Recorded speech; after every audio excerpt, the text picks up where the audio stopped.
Hello dear student, welcome again. In last video we are discussing about plasma membrane. There is some terminology related to plasma membrane today we discuss. See, like diffusion.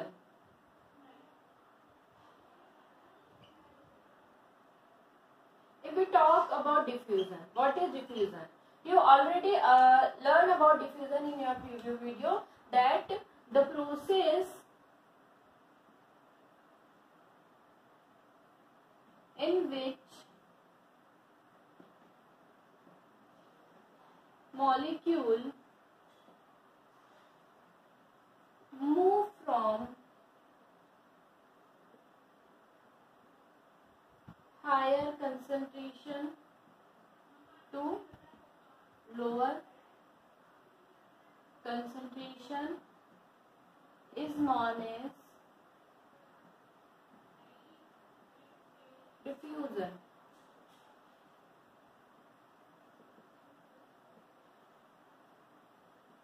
It is occurring solid, liquid and gas, right? That is called diffusion. Diffusion एक ऐसी process होती है जिसके अंदर molecule move करता है कहाँ से, मॉलिक्यूल मूव करता है हायर कंसंट्रेशन से लोअर कंसंट्रेशन की ओर, that is called diffusion. Diffusion किसके अंदर देखने को मिलता है?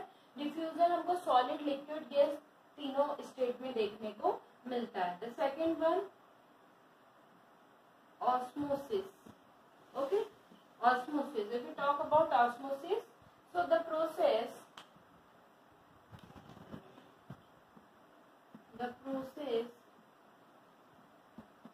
in which molecule move from higher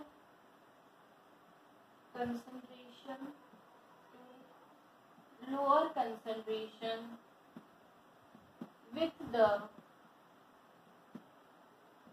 help of semi permeable membrane.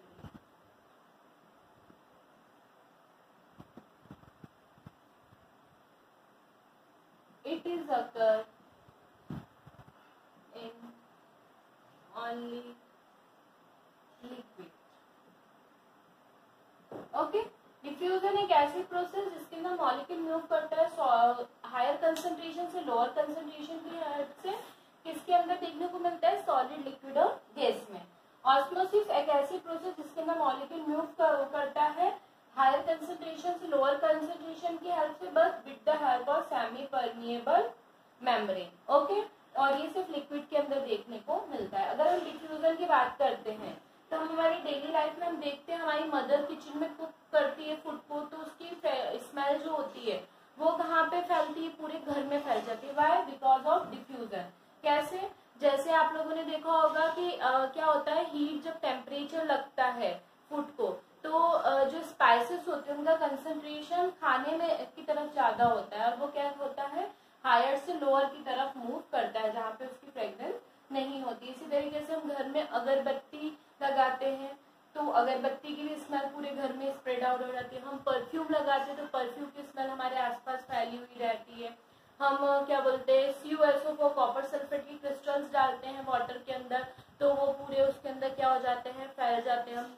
Okay, तो ये सारे एग्जाम्पल है किसके? डिफ्यूजन के. ऑस्मोसिस की अगर हम बात करते हैं तो ऑस्मोसिस में क्या होता है, with the help of semi permeable membrane. With the help of semi permeable membrane that means कि यहाँ पे एक लेयर होती है जो सिलेक्टिव मॉलिक्यूल को ही अपने अंदर से क्या होती है, आर पार जाने देती है. वो सिलेक्टिव मॉलिक्यूल कौन होते हैं? सॉल्वेंट मॉलिक्यूल होते हैं. ठीक है, सॉल्यूट मॉलिक्यूल को वो अपने अंदर से आर पार नहीं जाने देती है. ठीक है, तो सॉल्वेंट मॉलिक्यूल ही इसके अंदर से जा पाता है. आप लोगों ने देखा होगा, आप लोगों के सबके कोई ओकेजन होता होगा तो खीर बनती होगी. जब खीर के अंदर मम्मी किशमिश डालती है तो किशमिश कुछ समय बाद फूल जाती है, राइट? क्यों? क्योंकि जो किशमिश होती है वो अंगूर से बनती है, वो भी एक लिविंग सेल है, प्लांट बॉडी का पार्ट है. तो उसकी जो मेम्ब्रेन होती है वो सेमी परमिएबल मेम्ब्रेन की तरह एक्ट करती है। और ये जो सेमी परमिएबल मेम्ब्रेन होती है ये क्या करती है, अपने अंदर सॉल्वेंट मॉलिक्यूल को, दैट मीन्स उसके अंदर जो मिल्क के मॉलिक्यूल होते हैं, वाटर के मॉलिक्यूल होते हैं, उसको अंदर आने देती है, जिसके कारण वो फूल जाती है। पर सॉलिड मॉलिक्यूल कौन हो गया उसके अंदर, चावल हो गए, राइस हो गए, वो राइस को कभी भी अपने अंदर एंटर नहीं होने देती है। ओके, सिर्फ वाटर मॉलिक्यूल उसके अंदर एंटर करता है। वो किसको शो करते हैं, that shows osmosis. Okay, now they are related to plasma membrane. Okay, plasma membrane इनके ऊपर वर्क करती है। Now the second one is plasmolysis.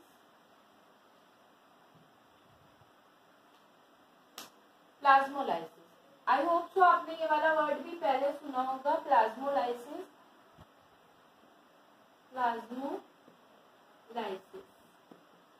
ठीक है, नेम इंडिकेट प्लाज्मो एंड लाइसिस, प्लाज्मो है ना एंड लाइसिस। लाइसिस अगर हम बात करते हैं तो प्लाज्मोलाइसिस क्या होती है, एक ऐसी प्रोसेस होती है जिसके अंदर क्या होता है कि जो मॉलिक्यूल होते हैं,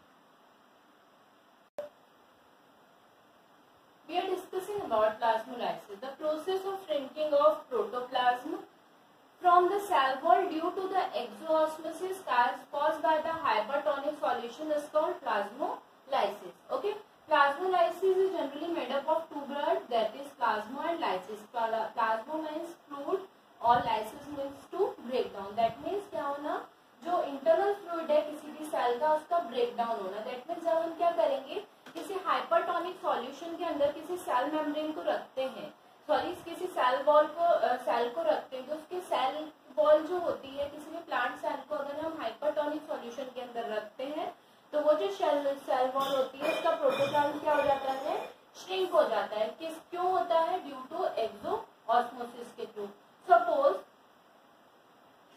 suppose this is a cell, ठीक है, कोई भी एक प्लांट सेल है, इसके अंदर लिक्विड भरा हुआ है और डिफरेंट सेल ऑर्गेनल्स फिल्ड है, राइट। ये इसका सेल वॉल है और ये इसका प्लाज्मा मेम्ब्रेन है, राइट, है ना। साइटोप्लाज्म है इसके अंदर, न्यूक्लियस है इसके अंदर, ये और वैक्यूल्स है इसके अंदर, ऑल दोस थिंग्स। जब इसे हम हाइपरटोनिक सॉल्यूशन के अंदर रखते हैं तो ऐसी कंडीशन में क्या होता है, इसके अंदर एक्सोऑस्मोसिस की प्रोसेस होने लगती है, ठीक है। इसके अंदर क्या होने लगता है, एक्सोऑस्मोसिस होने लगता है। और एक्सोऑस्मोसिस के थ्रू इसके जितने भी इंटरनल लिक्विड होता है वो क्या होते हैं, बाहर जाने लगते हैं। कहाँ पे होता है ये, हाइपरटोनिक सॉल्यूशन के अंदर, राइट। तो जितना भी लिक्विड है वो क्या होने लगता है, बाहर की तरफ मूव आउट होने लगता है, जिसके कारण क्या होते हैं, यहाँ पे वाटर की क्या हो जाती है, कमी हो जाती है। वाटर की कमी के कारण जितनी भी सेल मेम्ब्रेन होती है वो सारे सेल ऑर्गेनल्स क्या हो जाते हैं, श्रिंक हो जाते हैं, है ना। ये क्या हो गया, सारे सेल ऑर्गेनल्स श्रिंक हो गए। क्यों, क्योंकि H2O जो था, इसका जो लिक्विड पार्ट था वो क्या हो गया था, बाहर की तरफ मूव आउट कर गया था। This process is known as plasmolysis. Okay, ये सिर्फ लिविंग सेल के अंदर ही देखने को मिलती है।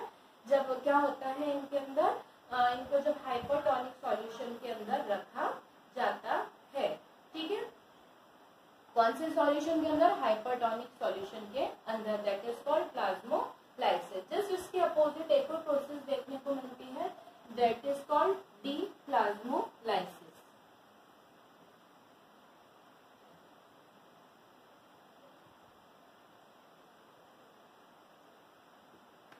दूसरी जो प्रोसेस होती है वो होती है डीप्लाज्मोलाइसिस,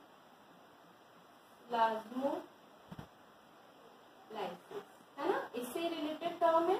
ये जो प्रोसेस होती है, इस प्रोसेस के अंदर क्या देखने को मिलता है, ये जो होती है द प्रोसेस ऑफ स्वेलअप, है ना। दैट मीन्स क्या होने लगता है, स्वेलअप होने लगता है ना। यहाँ पे क्या हुआ था, श्रिंक अप हुआ था, पर अब क्या होने लगेगा, swell-up of protoplasm from the cell wall due to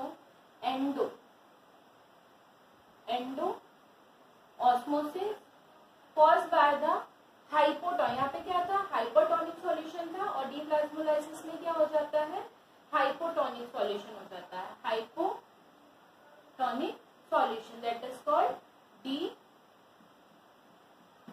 plasmolysis. ठीक है, नाम से पता चल रहा है जो प्लाज्मोलाइसिस थी उसकी जस्ट अपोजिट प्रोसेस हो रही है। इसमें क्या होता है कि प्रोटोप्लाज्म स्वेल अप हो जाता है सेल बॉडी से, किसके थ्रू, एंडोऑस्मोसिस के थ्रू, जब इसको हाइपरटोनिक सॉल्यूशन में रखा जाता है। क्या होता था, जो डीप्लाज्मोलाइज्ड सेल थी, है ना, इस तरीके की डीप्लाज्मोलाइज्ड सेल थी जिसमें सेल वॉल, सेल मेम्ब्रेन और सेल ऑर्गन जो थे वो क्या हो चुके थे, श्रिंक अप हो चुके थे। ठीक है, ये जो डीप्लाज्मोलाइज्ड सेल थी, है ना, ये क्या, सॉरी, ये जो plasmolysed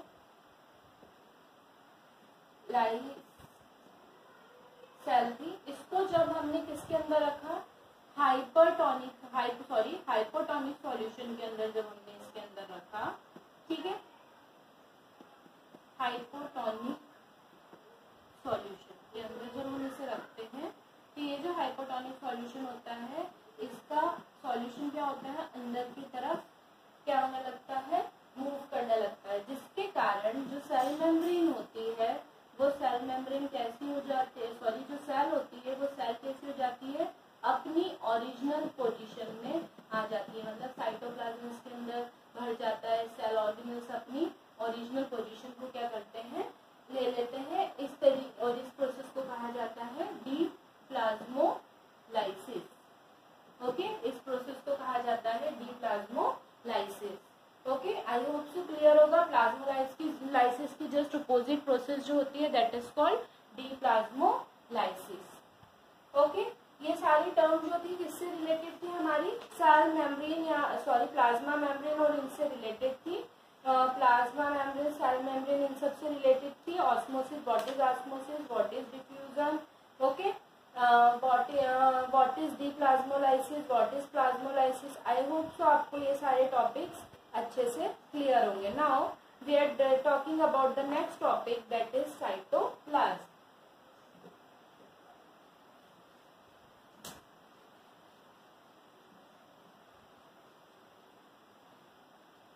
Now we are discussing about cytoplasm.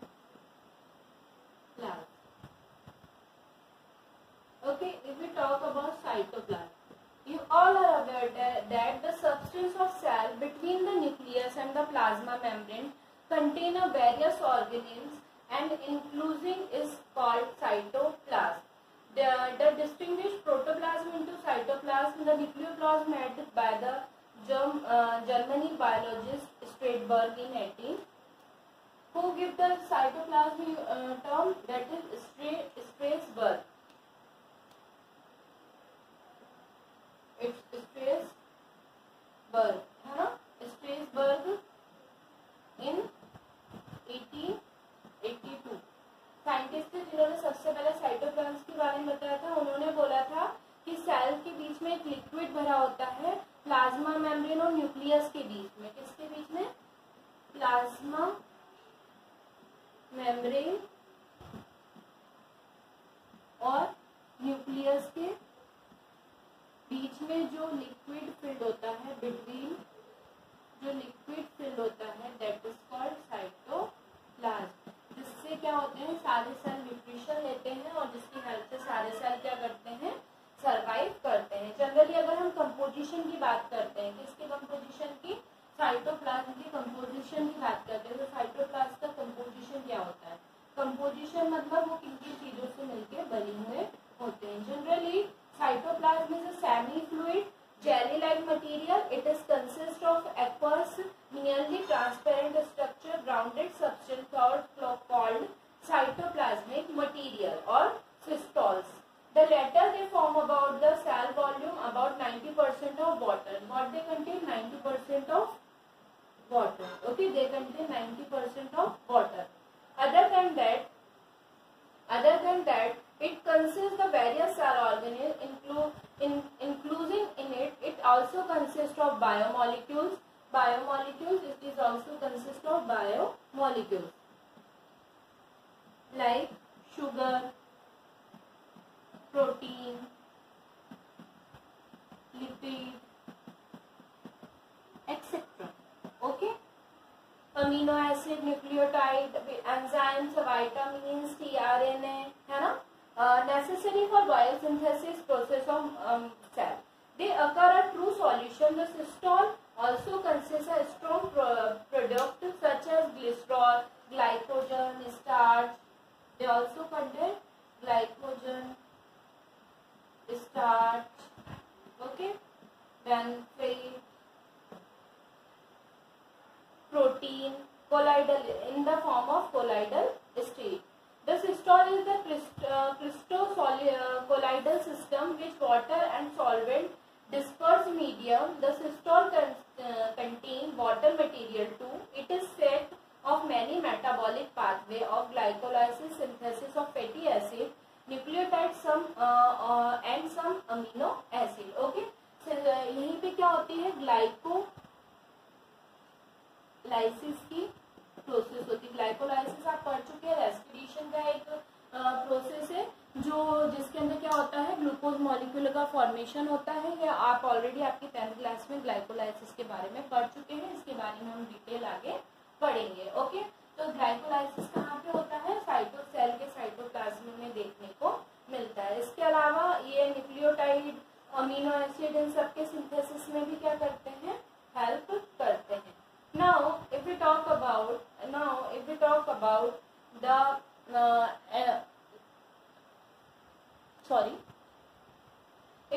about the role of cytoplasm, तो क्या क्या रोल होते हैं साइटोप्लाज्म के. अगर हम रोल की बात कर रहे हैं, that means role of cytoplasm. What is the role of cytoplasm, है ना, सेल के अंदर क्या रोल प्ले करते हैं. Metabolic reaction. Okay, metabolic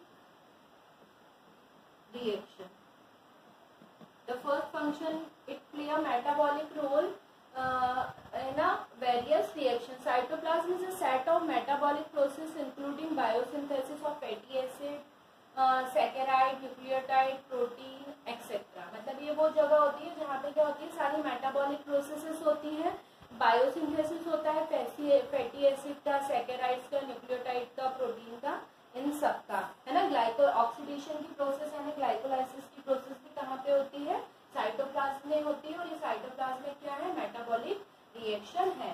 second one, storage.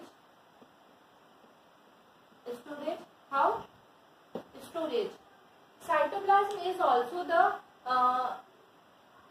storehouse of various raw material needed for metabolism in both the cytoplasm and the nucleus. ठीक है, nucleus और साइटोप्लाज्म में जो होते हैं वो एज ए स्टोरेज मटेरियल भी हेल्प करते हैं. जो मेटाबॉलिक की रिएक्शन में जो भी चीजों की नीड होती है उन नीड्स को पूरा करने में ये क्या करते हैं, हेल्प करते हैं, क्योंकि वेरियस थिंग्स को अपने अंदर क्या करते हैं, स्टोर करके रखते हैं. The next one that is distribution. Okay, if we talk about distribution, that means the cytoplasm also distribute the nutrients, metabolist and enzyme in the cell. That means cytoplasm जो होते हैं वो डिस्ट्रीब्यूट करते हैं nutrition को, metabolic process को, enzymes को cell के अंदर, है ना. इनके थ्रू ही सेल ऑर्गेनेल्स के ऊपर ये सारी चीजें पहुंचने का में हेल्प करती है. Exchange with the atmosphere, exchange with environment,